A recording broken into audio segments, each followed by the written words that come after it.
What's up everybody, Gen X Dividend Investor here. In this video I explain how you could become a dividend millionaire, speaking as someone who's done it themselves. I'll also share some neat stories I think you'll like, so I recommend you stay until the end. Now when I say dividend millionaire, I'm talking about someone who's built up a portfolio worth $1 million or more, not someone who's making $1 million in dividend income each year.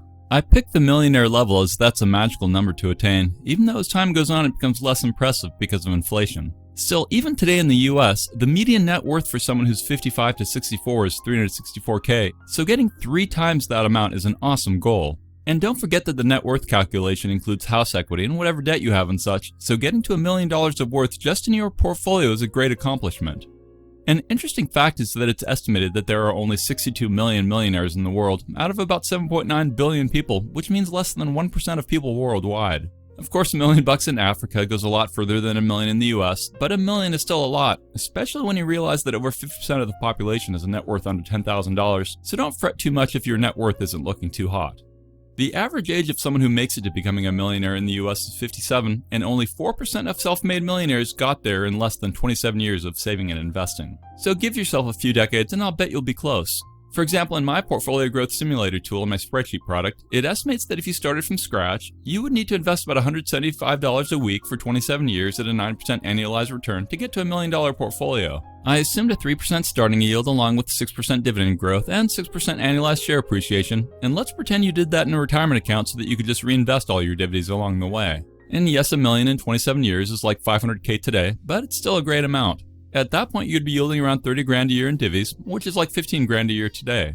You can use the rule of 72 as a way to gauge how quickly your money will double in value by dividing 72 by the expected rate of return. For example, if your portfolio earns 4% a year on average, then divide 72 by 4 to get the number of years it will take for your portfolio to double, which in this case would be 18 years. You can also use the rule of 72 in reverse for inflation, so like if inflation is 3%, then your purchasing power will be worth half of what it is today in around 72 divided by 3, which equals 24 years. Anyway, whether you're making 15K in divvies a year or 30K a year, it's still a good amount when you consider that the average income is only about $9,700 a year around the world, though obviously some places have a way lower cost of living. And if you think $9,700 a year is super low, then you'll be really surprised to find out that the median income around the world is only $1,225 a year. Yikes. So if you make over 34K a year, then you're amongst the top 1% of income earnings across the globe. Of course, the median US salary is around 54 grand a year. The takeaway from all that is that if you invest consistently and not stupidly for multiple decades, then you'll probably end up in a very nice spot down the road. And then know that the longer you drip your snowball, the faster it should grow as compounding helps more and more. Like while it took 27 years to get to 1 million, you can theoretically triple that to 3 million in just 13 more years, and then over 7x it in 23 years. The ability to become a dividend millionaire should keep speeding up as long as you're in quality stocks, and as long as you don't give up in the early years, which is when most people tap out. And try to avoid taking crazy investing risks, as that's honestly not necessary. I come across people all the time that do financial things that I feel aren't prudent. Like literally today on my Dividend Discord, in my crypto investing channel, I saw someone say that they decided to take a loan and invest in altcoins. Now I consider any crypto to be quite speculative, and I'd encourage people to limit their risky investments to at most 5% of their portfolio, and I'd never take a loan and invest in anything other than maybe a house or something. This particular guy said that the loan was at 3.6% per year, and his thought was that if his investment doubles, then he'll sell half and give the bank their loan back. I told him that I hope it turns out well for him, but I'd never do that as I've seen way too many people get burned badly by borrowing money to invest in risky assets, and sometimes get burned investing in decent assets. That's why I recommend slow and steady investing using cash you have, rather than cash that you borrow from somebody else. This guy's take was that he was 20 so he could take the risk, and he understands how risky it is, but he was trying to make as much money as possible right now so he could invest in dividend stocks down the road. I again told him that in my opinion, taking a loan to invest in alt crypto coins is too risky, even at age 20. Anyway, the real question for you viewers is how you can become a millionaire if you're not already one. Dave Ramsey, the financial podcaster and author, conducted the largest survey of US millionaires ever and found some fascinating insights that I felt are worth sharing. He surveyed 10,000 millionaires in the USA and found that 79% of them did not receive any inheritance at all from their parents or other family members, and only 7.4% of millionaires inherited all their wealth. So the takeaway from that is to realize that you too can become a millionaire, especially if you have a long time horizon and you plan accordingly. I've personally never received any material money gifts to speak of, although my dad did give us a refrigerator when we got married. Ramsey's survey also found that 80% of millionaires invested in their company's 401k plan. I'm a big proponent of 401ks myself, and my retirement account grew to over $1 million just from consistent small investments over 30 years of my career. That's the power of compounding in time. I rarely contributed the max annual amounts into my retirement accounts, mostly because I didn't make enough money to do that for most of my career, and the few times I did max it out was when I was at the pinnacle of my job, though I was still budgeting and living carefully. So my advice is to ignore people who tell you that 401ks are bad, especially when you can get free company matching when you contribute. Another interesting finding from Ramsey's survey was that the top 5 careers for millionaires were engineer, accountant, teacher, manager, and attorney. Leave me a comment if you were surprised to find out that teachers were part of the top millionaire careers. I mean, I'd have guessed engineer and attorney, but teachers? Accountants I can also understand because they're probably more savvy with money, so even if their salaries weren't stellar, they'd still probably know enough to budget and invest accordingly. Thus, another takeaway is that if teachers can become millionaires on their relatively low salaries, then you can too, if you live carefully within a budget and you invest for decades. Now, you might be sitting there and still thinking that your salary is too low to help you become a millionaire, and you might be right, but 93% of millionaires got their wealth because they worked hard, not because they had big salaries. In fact, Ramsey found that about 70% of millionaires average under $100K a year over the course of their career, and in fact, a third never made over $100 grand. I can relate to that as my average salary over my career was $88K, which is good, but it's not crazy good. So again, I'm going to stress staying consistent with investing, because that's what 75% of millionaires said led them to long-term success. Ramsey also found that most millionaires graduated from public state schools rather than going to Ivy League colleges or whatever. I went to a good computer science school in Carnegie Mellon, and I found it did make getting jobs easier for me, but I don't feel like I learned anything that couldn't have been learned at a community college, and frankly, these days you could learn it all on YouTube. But I did make some of my best friends in college, and the partying was awesome, so I still loved it. I got a Bachelor of Science, and Ramsey found that 84% of millionaires have bachelor's degrees and 30% have master's or PhDs. Speaking of PhDs, my wife worked at Disneyland after high school in one of those gift stores, and she actually earned her doctorate degree. And no, that's not a joke. It's an actual program Disney offers to help young adults get some on-the-job education and training in a program they can apply to be a part of. They call it the Disney College Program, and it's a paid internship where you work in the park and earn some elective credits for college if you successfully complete the internship, and it only has a 20% acceptance rate. That's about the same as Notre Dame for reference. And after my wife got her doctorate, she went to community college and graduated from there. Anyway, another fascinating stat from the Ramsey survey that really resonates with me was that most millionaires use a written grocery list when they go shopping.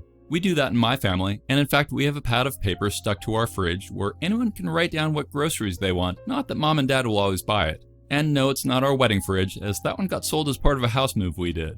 Beyond grocery lists, we also do things like use e-coupons, and we actively try to get discounts on anything we buy, whether it's from using grocery store points or cashback credit cards or whatever. That reminds me, my wife recently got annoyed with me because I changed our Safeway points card, which had our old landline phone number attached to it, and I forgot to tell her I did that. What happened was that she went grocery shopping, but couldn't get the savings from using our points card, and the takeaway is that even though our net worth is over $3 million, we still live and act reasonably frugally and intelligently.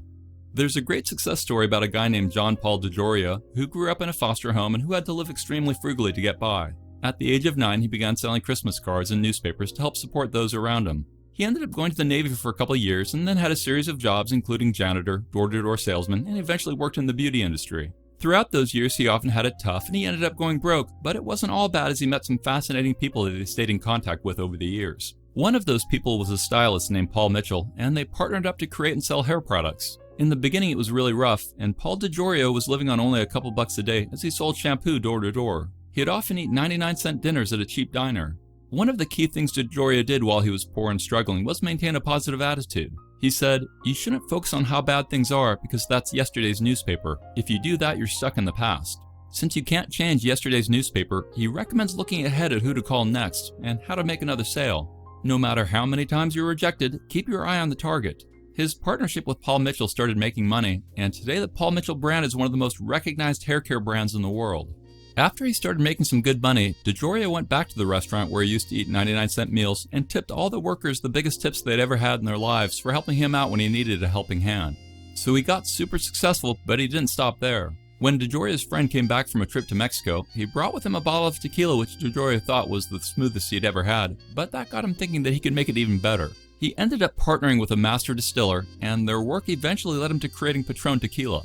Now, when he first started selling his new tequila, no one wanted it, and in those days tequila cost only a few bucks a bottle, but his Patron brand was priced at 38 bucks a bottle. DeGioia pitched his tequila to celebrity chef Wolfgang Puck, who in turn served it to celebrity guests, and the buzz about Patron took off. Today, DeGioia is worth $3 billion. I share that story as inspiration, as well as because it has a variety of life lessons you can glean and potentially use on your path to becoming a millionaire and beyond. Stay hungry, don't give up, live financially not stupidly, and keep pushing forward. It's honestly true that it's darkest before the dawn. Well, unless maybe you're living in the Arctic Circle in Norway and it's June.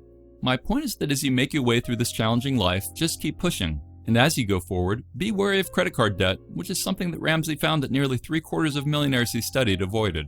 Ramsey has a good quote that goes, "You control your destiny with your behavior. Personal finance is 80% behavior and only 20% head knowledge."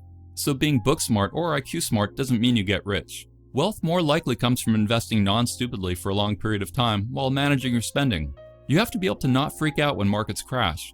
You have to be able to avoid the allure of FOMOing into stocks that aren't aligned to your investing goals. When you get bonuses at work, try to invest more. When you take a loss in something, then dust yourself off and start investing again.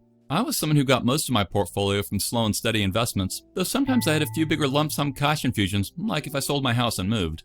It's amazing what 3 decades of investing can do for your portfolio, along with not quitting when your portfolio drops 50% or however much. I personally invested primarily in single dividend stocks, but I also went with whatever was offered in my work 401ks.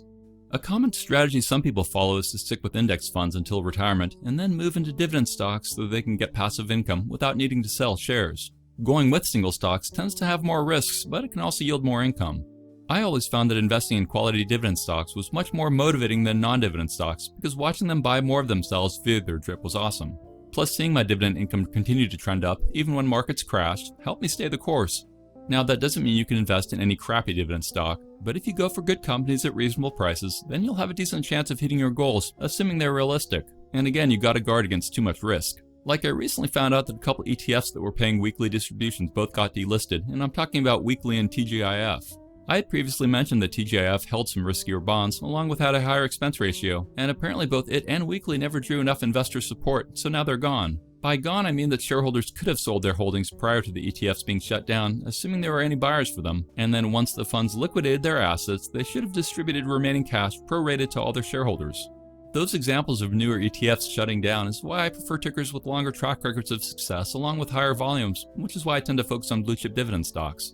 That being said, I just found out about 2 new weekly paying ETFs from Roundhill Investments. One is ticker QDTE, and it utilizes a covered call strategy that seeks to provide income on a weekly basis, while also providing exposure to the price return of the NASDAQ 100 index. The other is ticker XDTE, which it's doing something similar but on the SP 500. The funds say that each trading day they'll sell a covered call position in their associated index, seeking to generate income, and then during the overnight after-hours trading session, the funds will no longer hold any options positions, resulting in exposure to their indexes, seemingly for price appreciation. Sounds kinda interesting, though it doesn't fit my risk profile. I prefer to invest in individual stocks at good prices, though I do also hold some ETFs. Now, I often say that stock prices follow earnings. Hopefully that's clear what I mean, but let me show you how the more cash a company generates, the more value the company tends to have, and the more value it has, the more its stock price rises to reflect that. There's a tool in Fast Graphs called Performance, which visually helps illustrate what I mean. So let's look at McDonald's over the last 20 or so years, which I'm long in. This chart shows the compound annual growth rate of a stock price and its earnings, and I'm comparing against the SP 500. So McDonald's stock price is the blue solid line, and the SP 500 is the orange solid line. I have this set to annualized price, and we see that over this time frame, McDonald's stock price has returned 12.72% per year, beating out the SP 500, which had a 7.86% per year growth. The dotted blue line is McDonald's earnings per share over time, and it's had an 11.22% annualized growth versus the SP 500's annual EPS CAGR of 7%. So if you just look at McDonald's, you can see that its stock price had a 12.7% annualized stock price appreciation, which is quite close to its 11.2% annualized EPS growth. Stock price follows earnings over time. Or like the SP 500's annualized price growth has been 7.8%, and its EPS has grown at 7% a year. If you check a bunch of stocks over long periods of time, you'll tend to find similar relationships between stock price and earnings. If you scroll down on the page, you come to this section, which shows how with dividends reinvested, that McDonald's has returns 15.8% annualized returns, as compared to 9.9% annualized for the SP 500 over the time frame selected. And remember, just because a company's done that in the past, doesn't mean they'll continue to perform as well in the future. And the future is what ultimately matters, which is why you want to be estimating what future cash flows you think the business will produce. Thus, don't tunnel vision only on stock price. Yes, you do want to understand if a stock is expensive or cheap, which is why stock price and valuation matter, but you also got to look at important financial trends and estimated future growth, along with understanding what the company's management team is, how their industry is performing, etc. Look at what kind of debt the company has and how it's been trending, and see if they have reasonable expense management. And in your personal life, you should also try to be good with expenses and cut any unnecessary things. Now, that doesn't mean you have to avoid Starbucks like the plague, which I'm long in, but if you're going every day, then you might want to reconsider and instead drive more into your investments. Maybe you should buy more Starbucks stock rather than spend more at Starbucks, because if you make investing a priority, it will enable you to become a millionaire faster. Now, you should also be focusing on increasing the income you have coming in so you can invest more as well. Work on your career. Think about how you can be better and add more value to your company. Many employees just do what it takes to get by, but if you're serious about being a millionaire, then you gotta work harder than the average folks around you so you don't get average results. Of course, you could also consider starting a business or taking on a new side hustle, all with the goal of getting more cash to drive into your investments. And continue learning about finances and investing. All those actions will materially increase the likelihood of you building up $1 million plus portfolio of sexy dividend stocks. I mean, if I can do it, then so can you. So the big TLDR is that yes, you can be a millionaire off a dividend portfolio if you're willing to work hard and stay consistent and don't give up. Besides, it doesn't really matter if you get to $1 million or not. It just matters that you're striving to do the right thing. Enjoy the journey, spend some money now, and don't ignore your future. I think balance is key for sustained growth, and when you make mistakes, which I promise you will, just learn and move on. And if you don't grow your portfolio to your desired goals by the time you're pushing up daisies, then it'll still be awesome to know that your kids or a charity or whatever can continue growing things and gaining benefits of what you started. Plus, hopefully you'll have benefited from your dividend income stream that you've built up over your life. And with that, I'd like to close things up, and I'll ask you to consider using my Fast Graphs affiliate link along with my coupon code in the description of this video, because doing that allows new users to get 25% off their first payment, even if you sign up for a full year all at once. Also consider using my Seeking Alpha affiliate link, which often comes with benefits for new member signups. And with that, I'd ask you to kindly hit the thumbs up button, subscribe if you haven't yet, and click that bell notification. Please leave me a comment telling me if you made it to this part of my outro, as I want to know who my best viewers are. Finally, consider joining my Patreon, and if it doesn't have any seats available that you want, then consider joining my channel as a new member, as doing that has a variety of cool perks, such as badges by your comments that level up over time, and joining lets you watch my videos before I release them publicly, as well as lets you vote on which thumbnails I use, not to mention the shoutouts I do. Please join my free Dividend Discord chat server, which has over 11,000 dividend investors on it from 80 countries around the world. Thanks for watching, stay positive, and I'll talk to you again real soon. Remember, I'm not a financial advisor, and my videos are for entertainment and inspirational purposes only. Investing of any kind involves risk. I'm only sharing my opinions with no guarantee of gains or losses on investments.